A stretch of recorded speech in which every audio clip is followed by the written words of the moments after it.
Welcome to Let's Be Perfectly Queer, a queer podcast creating space to talk about all things queer. My name is Archie. And I'm Katie. And we are your hosts.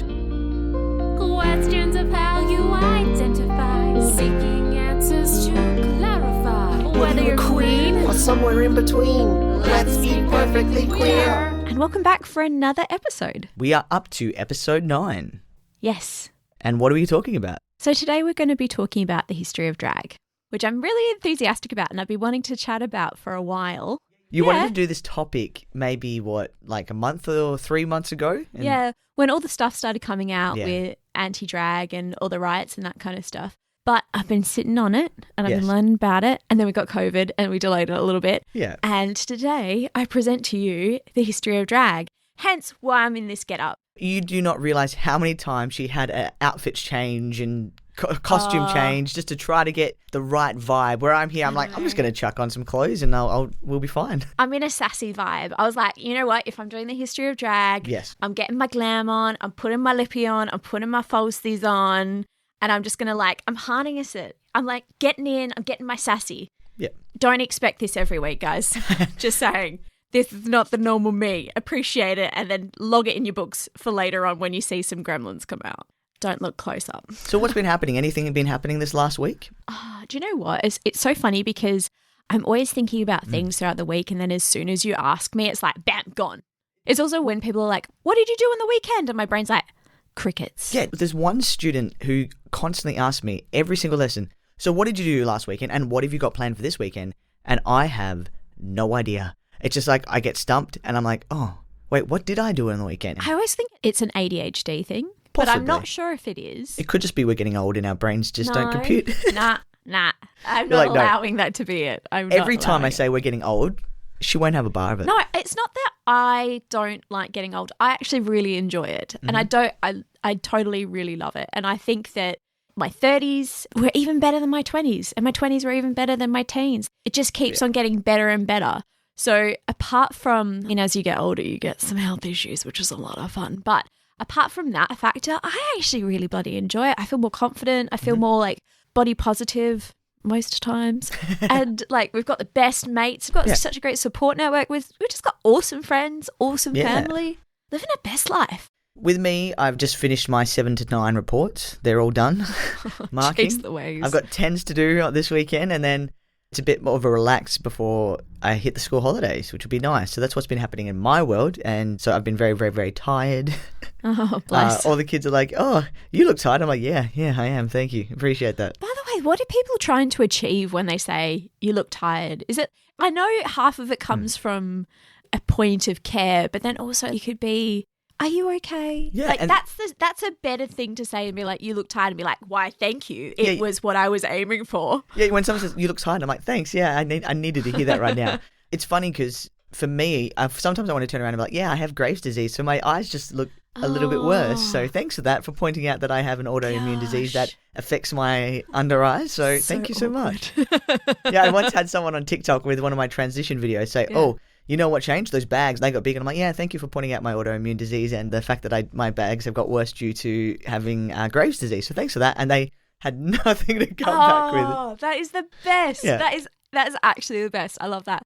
Troll the trolls. Yeah. And they literally, what can you come back with after that? So not much. No. Literally not much. But yeah, that's great. I love that. Yeah. So and I forgot to look up some news headlines. I guess with reports and everything else, my brain's kind of been focused on that.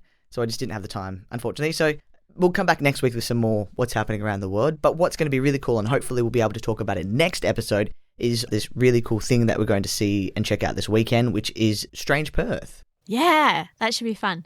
If you don't know what it is, it's some abandoned buildings in Perth with art exhibitions. That's what I've gathered from it, and we'll be able to tell you more about that on the next episode. Yeah, true. Very true. Wasn't there something happening in Florida as well with drag? Oh, yeah, that's it. So we were just talking about it today. So one thing that we can tell you is happening at the moment is there's a new bill. I think it's called Bill 1069. Oh, the period one. The period one. So it's been nicknamed Don't Say Period Bill, but that's not what it's about. It's about, we don't talk about reproductive systems until do you know what? Don't say period health is just like period bill is the most boring catchphrase ever. Yeah, I feel like someone sassy just needs to come along and be like, something else. It affects the LGBT community more than anybody else, but as part of this new bill, you can't talk about the reproductive system until a student is over year 8. Kids get periods from as early as 9. Yeah, it's getting younger and younger, and that's becoming normal out there. And you need to. There are so many different facets of why you need to talk about reproductive health. And not just to be like, oh, by the way, what's between your legs? Kids ask the darndest questions. Right. And honestly, it can't be like, oh, no, I can't tell you about that. That opens a whole can of worms when it comes to, firstly, like acknowledging your body and potentially body issues later on in life. Or also, it's negative gearing towards sexual assault. Because if they don't understand how important your reproductive system is and how important your genitalia is to you and what sensitive areas people shouldn't touch, then how are they going to acknowledge that? Or how are you going to open that conversation and be like, look, please tell me if anyone touches you down there? It brings on this sense of shame that a kid cannot be able to talk about their reproductive system and their bodies. And if there's an abnormality in their body, they might be too scared to tell their parents before it's too late if you're not going to let them actually talk about something that is so natural as the human body. I'm baffled by what's coming out of Florida at the moment. It's ridiculous. It's like we are watching a really bad film. It doesn't make any sense to me. How are all these bills being passed? How are they going through? And I know we've talked about it before. We're trying to protect the kids. Let's do all these bills, but let's keep guns. Well, I don't understand the whole rationale behind we've got to protect the kids. I don't think that if you look at what might be harming the kids, that it's any of these bills that are currently out there going to help that. So if you actually look at the demographics of what harms children, it's not the things that they're discussing. It's not at all how they're dressing in pride stuff. It's not drag queens causing issues. It was actually yesterday. I saw something online with this whole drag debate. I grew up, and I remember this episode, I saw Bugs Bunny in a dress. Did that affect anybody? Did anybody who watched Bugs Bunny in a dress decide that they were trans? Maybe one or two. But the majority of the population didn't think anything of it. We saw Coyote and Roadrunner, right? Yeah. There was bullying and smashing anvils on each other and stuff like that. Did people go around the world doing that? So if you see things, it doesn't mean that it's going to happen. And if we're looking at this drag debate, it can bring us back to what happened at Maylands Library recently. And I saw lots of interviews where the news reporter would go up and say, so tell me, why are you here? Oh, it's about protecting the kids. What are you protecting the kids from? We just got to protect the kids. From what? What about someone reading a beautiful children's book to children is harming them? Do you know that's a perfect segue into That's what I thought. Chatting. Thank you. You're very kind. So looking at drag, it's really become such an integral part of popular culture at the moment. It does many things, including challenging norms, pushing boundaries, and it's such a colourful history that drag has. Drag has pushed the LGBTQIA plus community to where it is now, as well as it continues to push it further forward and helping with so much previous civil rights activism, as well as continuing to do so, which we see in the media at the moment. Such an integral part to us, and that's why I think it's so important to talk about. So what is drag? What do you reckon? What would you define was that it a as? Question? What would you define it as? Drag is an art form where someone can express themselves outwardly in a different way. It's literally putting on a costume. Yeah. And sometimes it doesn't match your gender, and sometimes it does. Yeah, totally. It's generally defined as an exaggerated art form where you look at gender expression through clothing, makeup, and performance. While drag has gained mainstream attention in the recent years, its origins can trace back to ancient civilizations.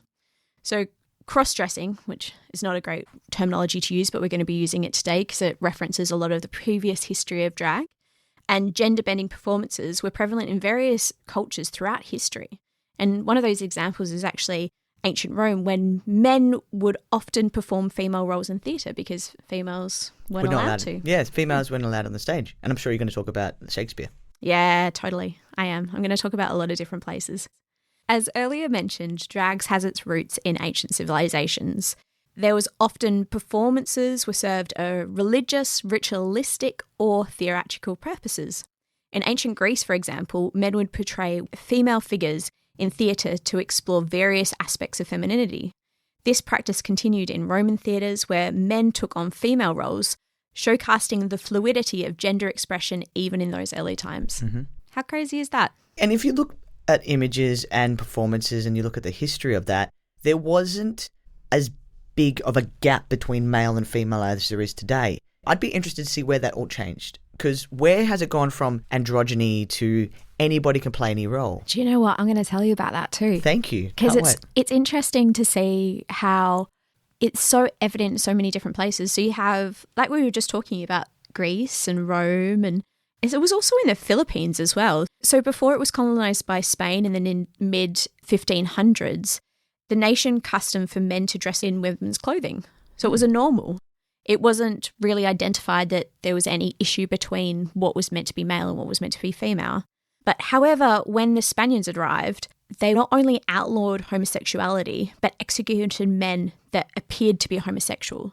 So this is when the ideologies of what you had to wear and all the gender formalities came into the picture. So instead of just going with the flow and everyone just being out there wearing what they wanted to wear, with this invasion came all of these oppressive types, all of these oppressive ideas, and being like, well, if you're homosexual, no, going to kill you first of all. If you are anything apart from the norm and you might be perceived as homosexual, then also you're going to be put in that same pot and you'll be killed as well.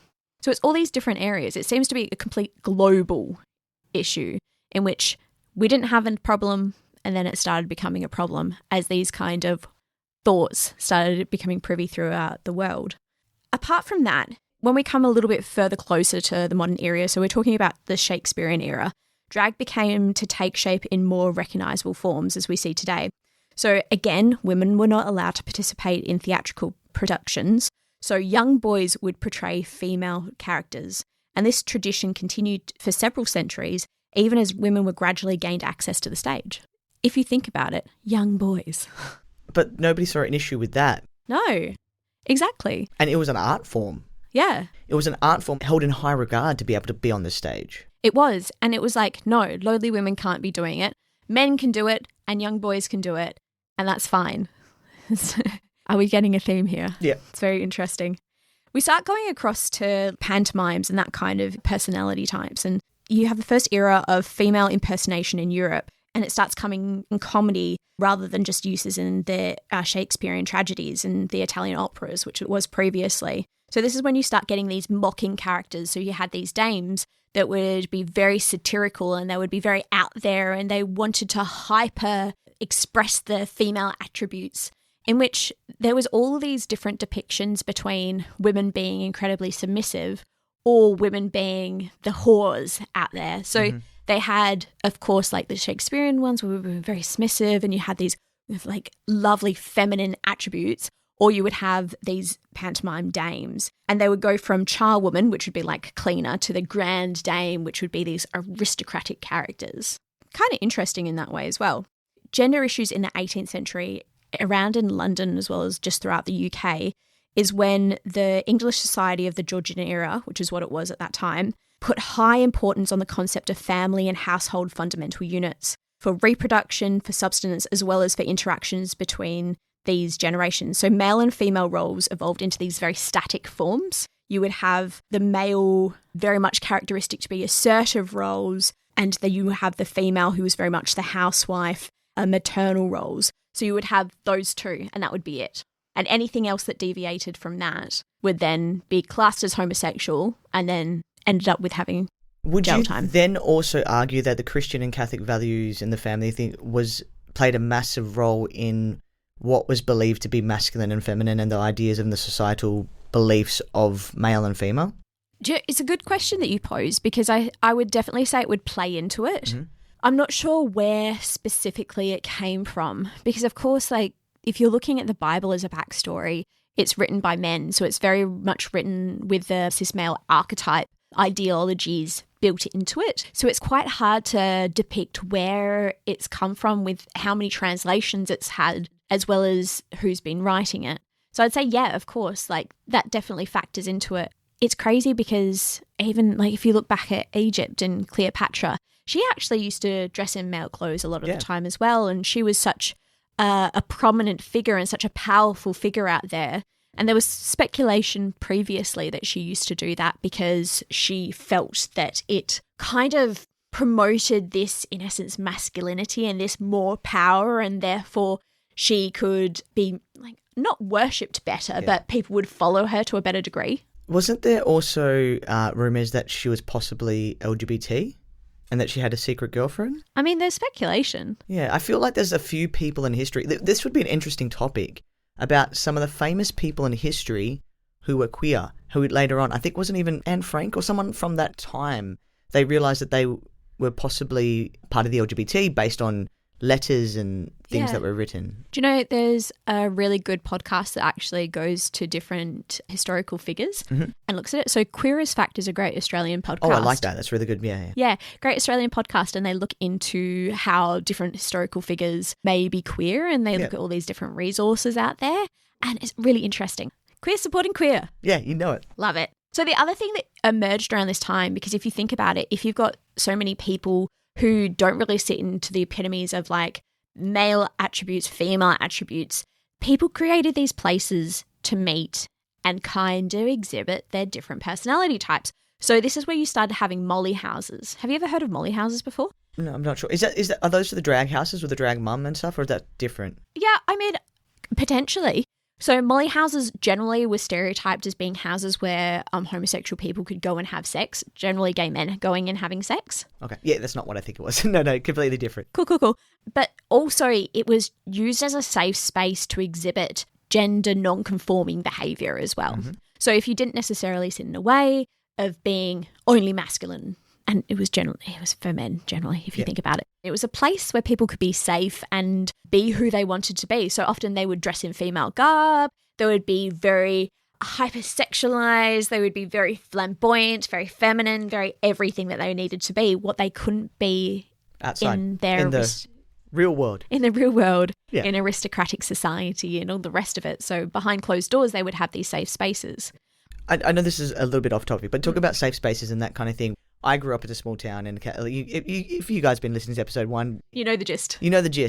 So one of the safe places that I found was like online. So that was my kind of molly house, not with the sex and that kind of stuff. But it was my.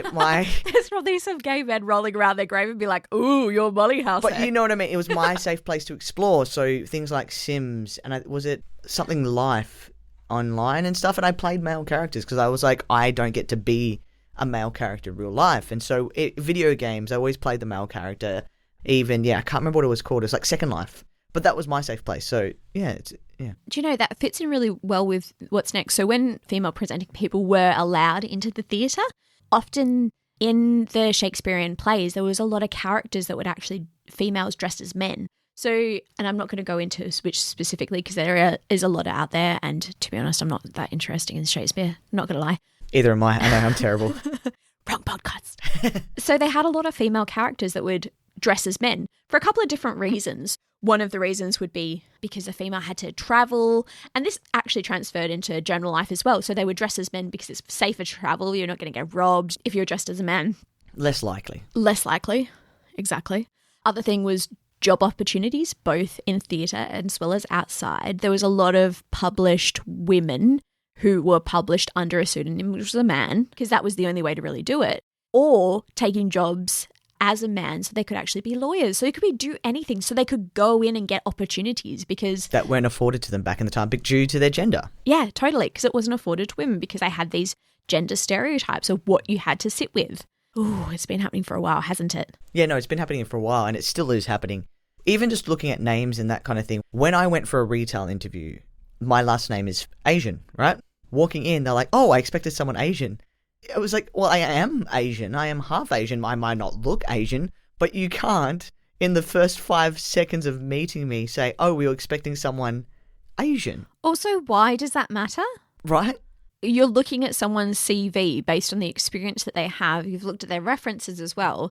Doesn't matter what background they are. Right? I was just like, oh, this makes me feel really uncomfortable. Why would you say that? Ew. Yeah. Just ew. That's horrible. Yeah. Absolutely horrible.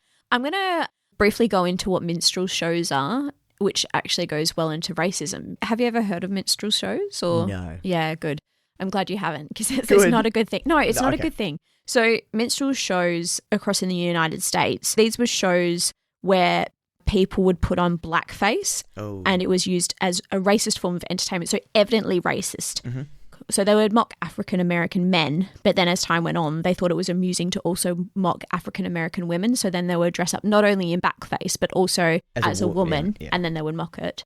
Unfortunately, this is part of history, and I didn't want to cut it out because it is still part of our history, and I want people to learn from this and realise that that is never appropriate. Yeah, and that's the thing, especially if you're looking, we're going back to Florida, we're going back to things, people want us to forget about certain things. How can we learn from our history if we don't have access to these, to see what was not okay and what was okay at that time period, and learn from the society that was surrounding the creation of those works at that time?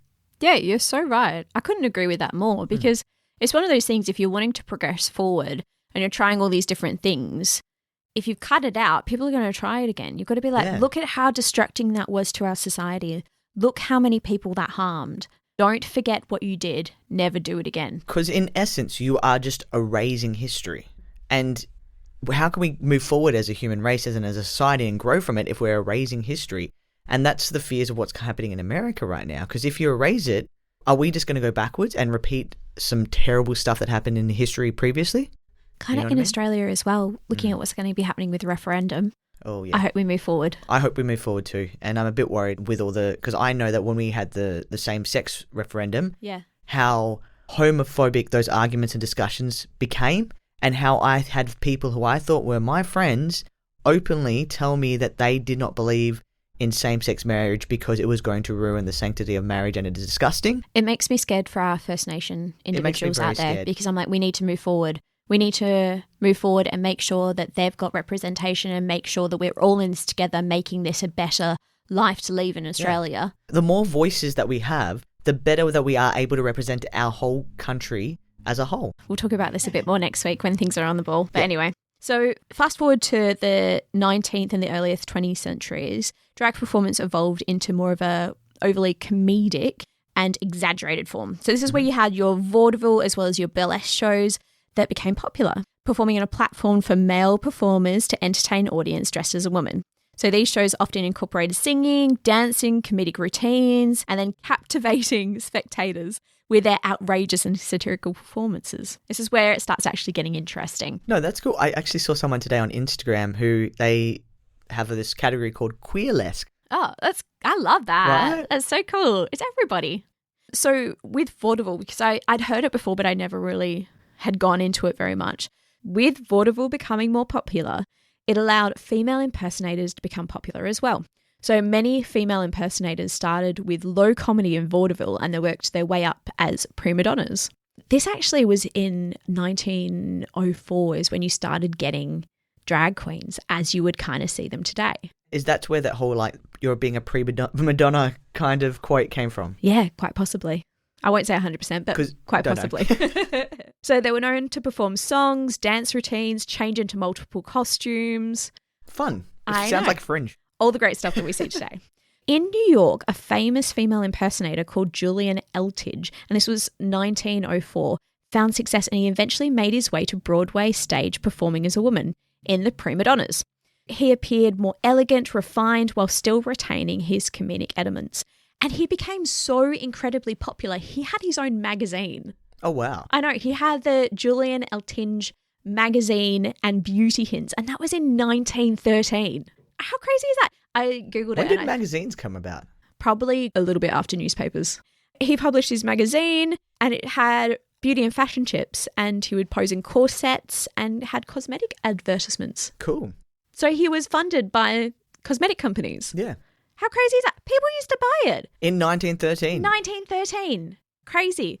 There was also, and then if we go across, so this is mostly in America at the moment. We jump across to San Francisco, quite around the similar age, and you had someone called Bothwell Bronte, was the top female impersonator across on the West Coast, and he performed at the Grand Opera House and the Central Theatre, among most of the other venues, and went on tour of the United Vaudeville and later had a film called Yankee Doodle in Berlin, which was 1919, produced by Max Sennett. So drag queens were in film at this time as well. So I'm sure you've heard about the drag balls that they used to be out there.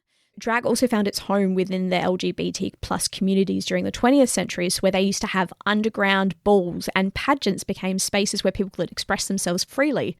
often defying societal expectation and exploring their gender identities through drag. So these events were essential gatherings for queer individuals who sought solace and acceptance during the times of oppression and discrimination. Nice. Is that not the same as what we're doing today? It's almost like we're repeating. They're kind of having to go behind closed doors again. Yeah. Can't we just learn, move forward, realize there's different people in society and be okay with that? Yeah. If you don't want to go to story time, don't go to story time. You don't want to go see a drag show, don't go see a drag show. But it's funny how things go in cycles, but it's the same with everything in history if you really look at it.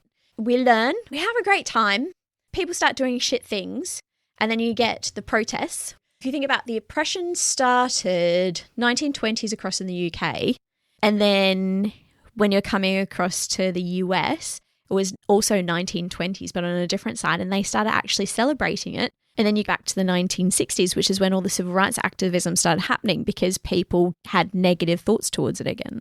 In the 1960s and 70s marked this significant turning point for drag culture. This is when we actually started seeing a lot of the civil rights activism, and drag queens were in majority of them.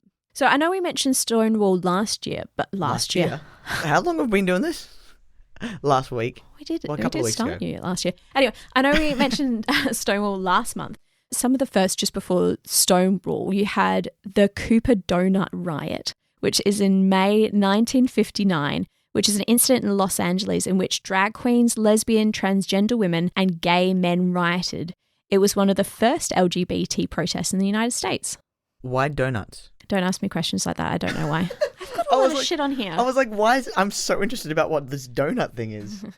The Copper Donut Riots. Yeah. Do you know what? We're going to have to do an episode on just the riots, but I will tell you about some of the others. There was the Compton Cafeteria Riot. Also, don't ask me about this. So it's basically where they had them. The Compton Cafeteria Riot, which involved drag queens and others, occurred in San Francisco in 1966. And this marked the beginning of transgender activism in San Francisco. So on the 17th of March 1968 in Los Angeles, there was a protest to protest the entrapment and harassment by the LA Police Department. So 2 drag queens known as the Princess and the Duchess, great names by the way, held a St. Patrick's Day party at Griffin Park, which was a popular cruising spot and a frequent target of police activity. So basically they had a massive party to protest everything. And there was about 200 gay men there. That's the way all protests should go. I think you just throw a massive party and just have fun and just be there in numbers. Just get there and get what? Square.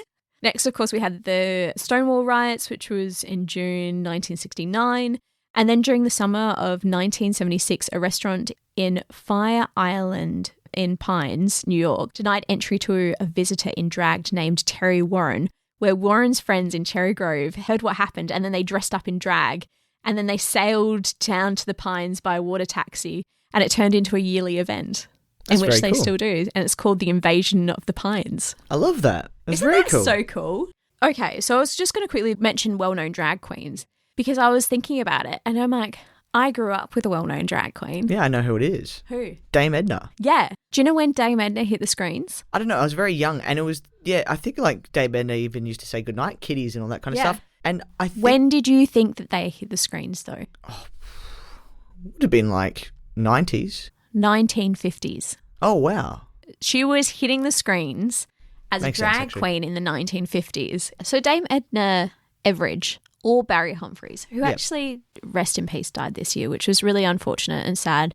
And it made me so unhappy. And when I was looking up Barry Humphries, identifies him as cis white male. And I was like, oh, I wonder if they actually were. But who knows? Like, who knows what he did in his private life? He was a little bit problematic with trans people. He supported J.K. Rowling. We know how I feel about J.K. Rowling. Yeah. So But I still loved problematic. Dame I love Dame Edna. But think how normalising that was when Yeah. we were kids, is And- to have a drag queen come and say goodnight to you. And other drag queens, well, now that we know they were drag queens, remember Courtney Act when Oh, I love Courtney Act. when she was on Australian Pop Idol? stars.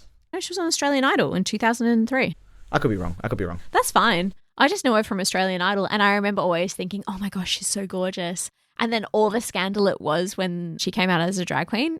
See, I know a different story. Huh? So I know a story of she went to audition as a male presenting person to sing, Yeah. got told no, came back the next day in drag, and they got through. Do you know what? That might be right as well. It's just what I'm remembering what I knew from that's that what I remember time. because I thought that's the best story. Yeah, I'm like, that's bloody brilliant.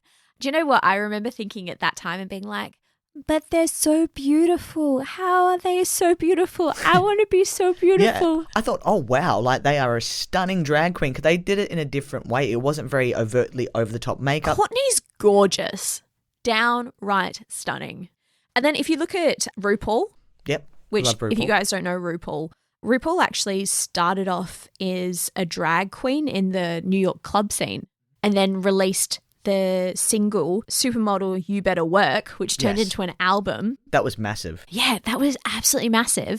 And then from there, he got picked up by MAC, and he was actually one of the MAC spokespeople in raising money for the MAC AIDS Fund back in 1994. What's MAC? Oh, sorry, MAC Cosmetics. Okay, cool. That's what I thought, but I wasn't 100% sure. For all those out there who wear lipstick, I'm wearing Ruby Woo today, just so you know. Actually, you won't get that, but I love you. I won't honey. at all. And that's why I was like, does MAC stand for something or is it yeah. Oh, I don't know if MAC stands for anything. Doesn't matter. They're MAC Cosmetics, cosmetic company. Okay. But yeah, drag queen, then also funded by a cosmetics company, which goes hand in hand if you really think about it. If you know Yes, because anything about drag. They use a lot of makeup. From then on, he ended up getting given a talk show, and then they go on to do RuPaul's Drag Race, which That's has massive become now. a huge jumping off and a cultural spectacle for drag people around. Like, it's been absolutely brilliant. Today, with that, drag is generally celebrated. Apart from everything else that's been happening, it's been celebrated for a while as an art form that transcends gender and attracting a diverse range of performance and fans. So you've got drag kings now, you've got bio queens, you've got genderqueer performers, which we all see at Fringe. And it's all expanded the boundaries of what drag can be and demonstrating not only the confines to a specific gender expression or identity. It's amazing. Do you have a definition for each of those? Yeah, so bio queens, hyper queens, and diva queens tend to be all the same thing. So it sits around the categories of drag queens who identify as women. So that would be like Moxie. Yeah. Follow Moxie Hart on Instagram. She's a great bio queen. Yeah, drag performer. We should probably check this. She actually identifies as a bio queen. What else would she identify as? We'll ask her. Yeah.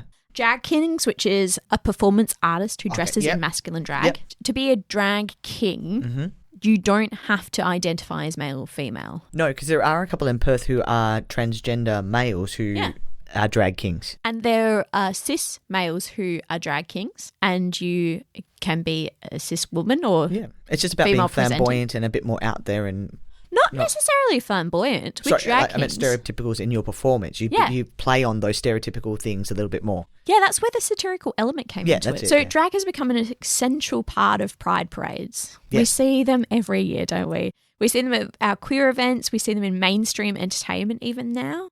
And it continues to challenge societal norms, promote self-acceptance, and offer a platform for marginalised voices to be heard. The impacts of drag extend from beyond the stage, as many drag performers engage in activism, as they always have. They've always been our allies. So anyway, that was drag. That was the history of drag and how it's not hugely changed, but also has through society and through history. And I do think it's a very important topic to look at the moment with everything that's going around the world, and that's even been here in Perth, if you're listening from Perth. I'm sure over in Sydney, Melbourne, Adelaide, and all the other parts of the world that they're getting affected a little bit by all the ban, drag, storytime stuff that is happening around the world. Drag, so important. So if there are drag performances out there, if there is activism out there, just be a part of it.